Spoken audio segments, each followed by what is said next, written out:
সুন্নিয়ত বাদে অন্য কোন জিনিস যদি আমাদের ভিতরে থাকে, শিয়ত যদি ভিতরে থাকে, ইয়া রাসূলুল্লাহ আপনি সাক্ষী, আলে বাইত রাসূল সাক্ষী, আপনারা আলে বাইত রাসূল, আমাদেরকে লানত দিয়ে পৃথিবী থেকে সরিয়ে দেন। যদি আমরা শিয়া হই, সুফি মিজানুর রহমান যদি শিয়া হয়, বাংলার জমিনে সুন্নিকে আমি স্পষ্ট চিত্তে বলছি, আল্লাহর লানত পড়ুক আমাদের উপর, রাসূলের লানত পড়ুক, তাবেঈনের লানত পড়ুক, আলে বাইত রাসূলের লানত পড়ুক, যদি আমরা উপরে সুন্নি ভিতরে শিয়া শিয়া ভাব নেই। আপনারা বুঝতে পেরেছেন? আমি অনুরোধ করব যারা এই কথাগুলো বলেন তারা মাইকের মধ্যে এসে আমার অপোজিট কথাটা বলে সাহসিকতার পরিচয় দেন। জালালউদ্দিন আল কাদেরীর এই মাহফিল এটা সুন্নিয়তের না, এখান থেকে সুন্নিয়ত বিস্তৃতি লাভ করে। এখানে এটা মাকবারাতুল ওয়াহাবিয়া, মাকবারাতুল শিয়া, মাকবারাতুল খাওয়ারিজ। এখানে কোন খারিজি আসলে, কোন শিয়া আসলে সুন্নি না হয়ে যেতে পারবে না। সুতরাং বিনয়ের সাথে আপনাদেরকে বলবো, আপনারা যা মন চায় তা যদি বলা বলি করেন, ড্যামেজ কোথায় কোথায় হবে সেটা আমি একটু পরে আপনাদেরকে বলছি। সম্মানিত উপস্থিতি, আমার নবী কি বলেছে জানেন? মান আহাব্বাহুমা, মান আহাব্বাহুমা। আমি আপনাদেরকে যে জিনিসটা বুঝাতে চাচ্ছি, তরুণ প্রজন্ম কারবালা এবং বর্তমান পরিস্থিতি এটাকে সামনে রেখে ওই মাইন্ডসেট যেটা আমি আপনাদেরকে বলেছি, আপনি ঢাকা শহরে যাবেন, আপনি ম্যাক্সিমাম মসজিদের মধ্যে আলে বাইতে রাসূলের কোনো কথা নাই। আজীব লাগে, ইমাম বুখারী শরীফের মধ্যে আলে বাইতে রাসূলের উপর আলাদা চ্যাপ্টার করেন, মুহাদ্দিসিনে কেরাম আলাদা আলাদা চ্যাপ্টার করেন। হযরতে আবু বকর সিদ্দিক রাদিয়াল্লাহু তাআলা আনহু বলেন, উরকুবু মুহাম্মাদান ফি আহলে বাইতিহি, তোমরা আমার নবীর আলে বাইতকে সম্মান করার মাধ্যমে নবীকে সম্মান করো। আনাস বিন মালিক বলেন, আব্দুল্লাহ ইবনে ওমর রাদিয়াল্লাহু তাআলা আনহুকে এক ইরাকি জিজ্ঞেস করছেন, হুজুর ইহরাম অবস্থায় মশা মাছি বাউদা হত্যা করলে কোনো অসুবিধা আছে? হযরত আব্দুল্লাহ ইবনে ওমর, আপনারা শব্দের দিকে খেয়াল না করে ইমোশনটা বুঝার চেষ্টা করেন। উনি বলছেন, মিন আইনা আনতা, ওয়ার আর ইউ ফ্রম, তোমার দেশ কই? উনি বলছেন, আনা মিনাল ইরাক, মিন আহলিল ইরাক ফি রিওয়ায়া, উনি বলছেন আমি ইরাকবাসী। হযরতে আব্দুল্লাহ ইবনে ওমর বলছেন, উনজুরু ইলা হাযা, হে মানুষ তোমরা এই ব্যক্তির দিকে তাকাও, তারা ইরাকে ডেকে নিয়ে আমার নবীর সন্তানকে হত্যা করেছে, আর সে আমাকে এখন জিজ্ঞেস করতে এসেছে ইহরাম অবস্থায় মশা মাছি মারা যায় কিনা। ওয়াকাদ কাতালু ইবনে রাসূলিল্লাহ সাল্লাল্লাহু আলাইহি ওয়াসাল্লাম। এরপরে হযরতে আব্দুল্লাহ ইবনে ওমর বলেন, আমি আমার নবীকে বলতে শুনেছি নিজের কানে, আমার নবী বলেছেন, আমার হাসান এবং হুসাইন দুনিয়ার জমিনে আমার দুইটি ফুলের নাম। এখানে শব্দ ব্যবহার হয়েছে রাইহান। উলামায়ে কেরাম বুঝবেন, গরিবুল হাদিসের কিতাবের মধ্যে রাইহানের 5টা অর্থ করা হয়, তার মধ্যে প্রথম অর্থ ফুল, একেবারে শেষের অর্থ করা হয় রাইহান মানে রিজক। রাইহান মানে কি? রিজিক। আমরা যেটাকে রিজিক বলি, তো রিজক কাকে বলে? লিসানুল আরবের মধ্যে রিজিকের অর্থ করা হচ্ছে শাইউন আল্লাযী ইউনতাফাউ বিহি, এমন জিনিস যেটার মাধ্যমে উপকার সাধিত হয়। আমাদের সুফি আঙ্কেল সুফি মোহাম্মদ মিজানুর রহমান, আল্লাহুম্মা সাল্লি আলা সাইয়্যিদিনা মাওলানা মুহাম্মদ ওয়া আলা আলি সাইয়্যিদিনা মাওলানা মুহাম্মদ ইয়া রাহমাতাল লিল আলামিন আনতা শফিউল মুজনিবিন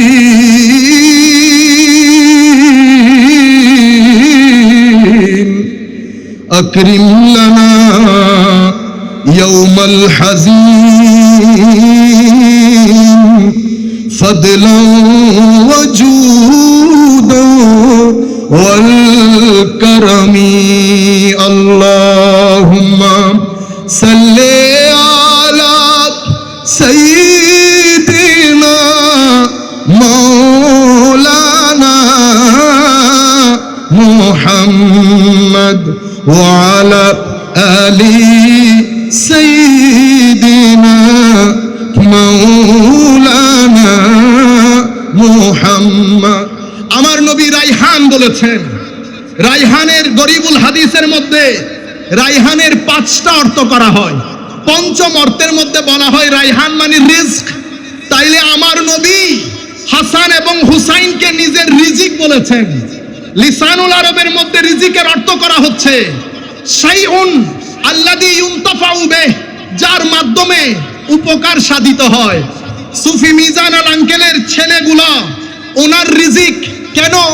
কারণ ওনার কর্মকাণ্ডে পরিপূর্ণরূপে সহযোগিতা করছে। সন্তানের মাধ্যমে বাবার যখন উপকার হয়, কল্যাণ হয়, তো সন্তান বাবার রিজিক হয়। সেই হিসাবে সন্তান বাবার রাইহান হয়। সেই কারণে বাচ্চাদেরকে রাইহান বলে। আমাদের প্রশ্ন, সম্মানিত তরুণ প্রজন্ম, কোন কারণে আমার নবী ইমামে হুসাইনকে রাইহান বলেছেন? কোন উপকার সাধিত হয়েছে ইমামে হুসাইনের মাধ্যমে? সম্মানিত উপস্থিতি, বুখারী শরীফের একটা রিওয়ায়াতের মধ্যে হযরতে আবু হুরায়রা রাদিয়াল্লাহু তাআলা আনহু বর্ণনাকারী। আজকে আপনারা গুগলের মধ্যে বুখারী শরীফের ৭০৫৭ নম্বর হাদিস, হযরতে আবু হুরায়রা বর্ণনাকারী আমর বিন ইয়াহইয়া বিন সাঈদ বলছেন, আমি এবং আবু হুরায়রা মসজিদের মধ্যে বসা, কুনতু জালিসান মা আবি হুরায়রা ফি মসজিদিন নবী সাল্লাল্লাহু আলাইহি ওয়াসাল্লাম ফাকাল আবু হুরায়রা ওয়া মা'ানা মারওয়ান। আমি আবু হুরায়রা রাদিয়াল্লাহু তাআলা আনহুর সাথে মসজিদে নববীতে বসা, আমাদের সাথে মারওয়ানও ছিল। মারওয়ান বিন হাকাম, উনি তখন মদিনার গভর্নর। হযরতে আবু হুরায়রা বলছেন, আমার নবীকে সামি'তু সাদিকাল মাসদুক। কি সুন্দর করে বলছে দেখেন, এটাকে সুন্নিয়ত বলে। আমার নবীর কথা বলবেন একটু মহব্বত নিয়ে বলবেন। অন্য রিওয়ায়াতের মধ্যে আসছে সামি'তু হুব্বি, আমি আমার মাহবুবকে বলতে শুনেছি। আমার নিজের কানে পৃথিবীর সবচেয়ে সত্যবাদীকে বলতে শুনেছি। কি বলেছেন? আমার নবী বলছেন, হালাকাতু উম্মতি আলা ইয়াদাই খিলমাতিন মিন কুরাইশ। আমার এই সিস্টেম, আমার নবী আপনারা জানেন মক্কায়ে মুআজ্জামার 10 বছর 13 বছর, মদিনায়ে মুনাওয়ারার 10 বছর, এই 23 বছরের জিন্দেগিতে ইসলাম এখনো এক্সিস্টেন্সিয়াল পিরিয়ডের মধ্যে, ইসলাম এক্সিস্টেন্সিয়াল পিরিয়ডের মধ্যে অস্তিত্বের লড়াই চলছে। অস্তিত্বের লড়াই থেকে ইসলাম কনভেনশনাল স্ট্যাটাসে গেছে।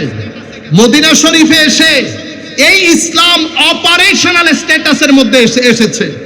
এক্সিস্টেন্সিয়াল, কনভেনশনাল, অপারেশনাল স্ট্যাটাস, পুরা 3 স্ট্যাটাসের মধ্যে ইসলাম যখন এক্সিস্টেন্সিয়ালের মধ্যে ছিল অথবা অপারেশনালের মধ্যে ছিল, প্রত্যেকটা ক্ষেত্রে আমার নবীর সিস্টেম আমানতের উপর, আদালতের উপর, ইখলাসের উপর, শুরার উপর, কনসালটেশনের উপর এবং সমতার উপর, ইকুয়ালিটির উপর, মহব্বতের উপর, উলফতের উপর, টলারেন্সের উপর আমার নবীর এই পুরো সিস্টেম আমার নবী প্রতিষ্ঠা করে গেছেন।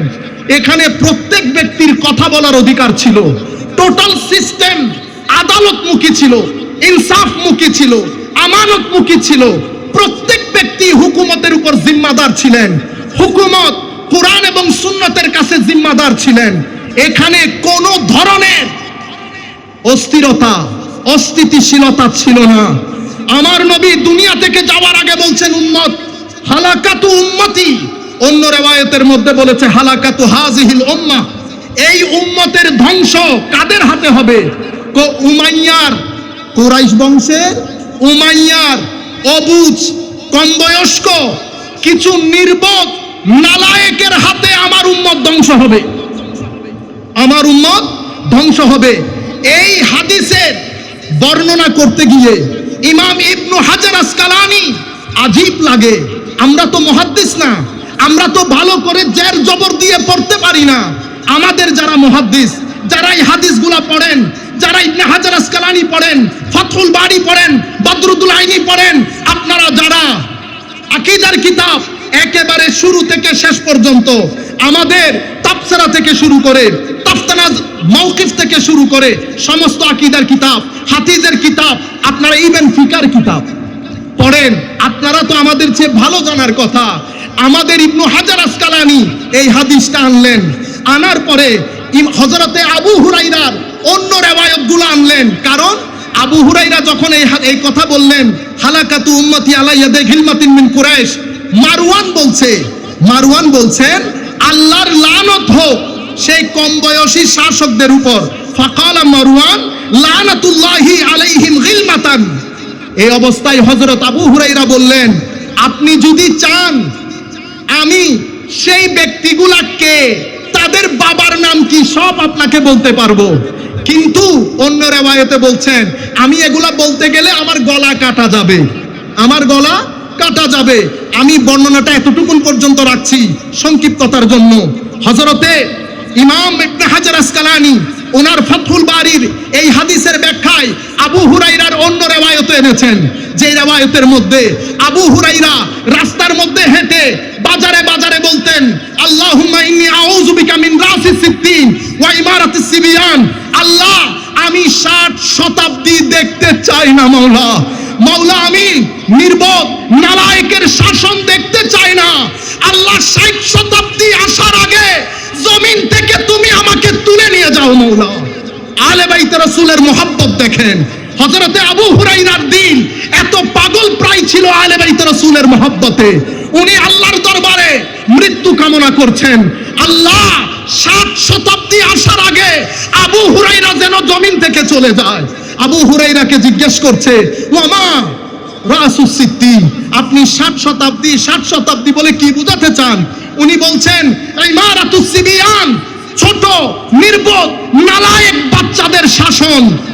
হযরত ইবনে হাজার আসকালানি বলছেন ওয়া ফি হাযা ইশারা, এই সমস্ত রিওয়ায়াতের মাধ্যমে আমরা স্পষ্টভাবে এটা ইশারা পাই যে যেই নির্বোধ নাবালেগদের হাতে ইসলাম আমার নবীর উম্মত ধ্বংসপ্রাপ্ত হবে বলে নবী ঘোষণা করে দিয়ে গেছেন, সেই নির্বোধ নালায়েক শাসকদের প্রথম ব্যক্তির নাম ইয়াজিদ, প্রথম ব্যক্তির নাম ইয়াজিদ। আফসোসের বিষয়, আমরা এখন ইনিয়ে বিনিয়ে বাঁচাতে চাই। এক ভদ্রলোক কিছুদিন আগে ব্রাহ্মণবাড়িয়া থেকে, আমি ইয়াজিদের উপর একটা লাইভ করলাম, আমাকে ফোন দিয়ে বলছেন আপনি কিভাবে জানেন ইয়াজিদ একজন তাবেঈ? আমি বললাম ইন্না লিল্লাহ, আপনি আমার সাথে আর কথা বলিয়েন না, শুধু আমি কি বলছি সেটা শুনেন। ইয়াজিদ যেহেতু তাবেঈ, তা আপনি একটা কাজ করেন, আমি আমার ভাতিজার নাম রেখেছি হাসানাইন, পরবর্তীতে ছেলে হয় কি হয় না জানি না, হাসান এবং হুসাইনকে একসাথে করে নাম রেখেছি হাসানাইন। আপনিও যেহেতু ইয়াজিদের অনুসারী, আপনিও মহব্বত করে যদি সাহস থাকে আপনার ছেলের নাম ইয়াজিদ রেখে দেখান। আমি বলছি আপনি না, কিয়ামতের দিন সকালবেলা পর্যন্ত উম্মতে মুসলিমা কখনো এই নামে নিজের সন্তানের নামকরণ করবে না। কেন? আল্লামা ইকবাল বলেছেন, হদ হি नहीं इमाम तेरी इंतकाम की कि लफ्ज यजीद को गाली से बदतर बना दिया। कि হুজুর, আপনি ইয়াজিদ শব্দটাকে, অথচ কারবালার প্রান্তরে শক্তি ইয়াজিদের হাতে, কারণ শক্তি সবসময় ফেরাউনিদের হাতে থাকে। সেদিন ফেরাউন ছিল লাখো সৈন্য নিয়ে, কিন্তু মতাদর্শ মুসা আলাইহিস সালামের সেটা টিকে গিয়েছিল। নমরুদ ছিল টাকা পয়সা নিয়ে, ইব্রাহিমের সামনে টিকতে পারে নাই। সে কারণে সুন্নতে ইলাহি, যেখানে ফেরাউন সেখানে মুসা থাকবে, যেখানে নমরুদ সেখানে ইব্রাহিম থাকবে, যেখানে হুসাইন যেখানে ইয়াজিদ সেখানে হুসাইন থাকবে। ইয়াজিদিয়ত ছিল ইমামে হুসাইন। আমি বলতে চাচ্ছিলাম হুসাইন রাদিয়াল্লাহু তাআলা আনহু আমার নবীর রিজিক কিভাবে হলেন। দেখেন উম্মত ধ্বংসপ্রাপ্ত হবে, আমার নবী স্পষ্টভাবে অন্য হাদিসের কিতাবে ইয়াজিদের নাম বলে গেছে, ওয়া ইউকালু লাহু ইয়াজিদ, যেই ব্যক্তির মাধ্যমে আমার সিস্টেম ধ্বংস হবে সেই ব্যক্তির নাম ইয়াজিদ।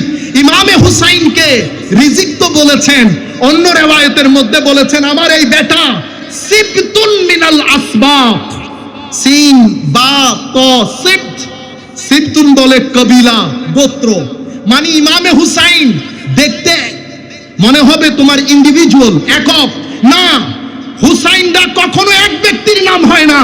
হুসাইন দাঁড়ানো মানে পুরো গোত্র দাঁড়ানো। আপনারা বুঝতে পেরেছেন? কিন্তু গরিবুল হাদিসের কিতাবের মধ্যে সিবতুনের অর্থ করা হচ্ছে উম্মাতুম মিনাল উমামে ফিল খাইর, যখন কোন মঙ্গলের জন্য এক ব্যক্তি দাঁড়ায় এক ব্যক্তি, কিন্তু ওই এক ব্যক্তি আর এক ব্যক্তি থাকে না, উনি দাঁড়ানো মানে পুরো উম্মত দাঁড়িয়ে যাওয়া। সেই দিন ইমামে হুসাইনের আকৃতিতে পুরো উম্মত দাঁড়িয়ে গেছে কারবালার প্রান্তরে। ইমামে হুসাইন রাদিয়াল্লাহু তাআলা আনহু নিজের শাহাদাতের মাধ্যমে নিজের নানার রেখে যাওয়া মিশন, ভিশন, দিন, সিস্টেমকে আজকের দিন পর্যন্ত জিন্দা করে দিয়ে গেছেন। যদি সেই তারিখে হযরত ইমামে হুসাইন না দাঁড়াতেন, আজকে লাখ তরুণের মধ্যে আহলে বাইত রাসূলের কথা বলার জন্য, দ্বীনের কথা বলার জন্য, কোরআনের কথা বলার জন্য আমরা হয়তো প্ল্যাটফর্ম পেতাম না। ইমামে হুসাইন এক ব্যক্তি আমাদের জন্য প্ল্যাটফর্ম তৈরি করে দিয়ে গেছেন। সম্মানিত উপস্থিতি, আমি আপনাদেরকে বলতে চাচ্ছি তরুণ প্রজন্মের কাছে এই মেসেজটা যদি আমরা দিতে না পারি, তাহলে তরুণ প্রজন্ম জেনে না জেনে খারেজিয়তের, শিইয়তের ওই বেড়াজালে আকৃষ্ট হয়ে যাবে। কেন?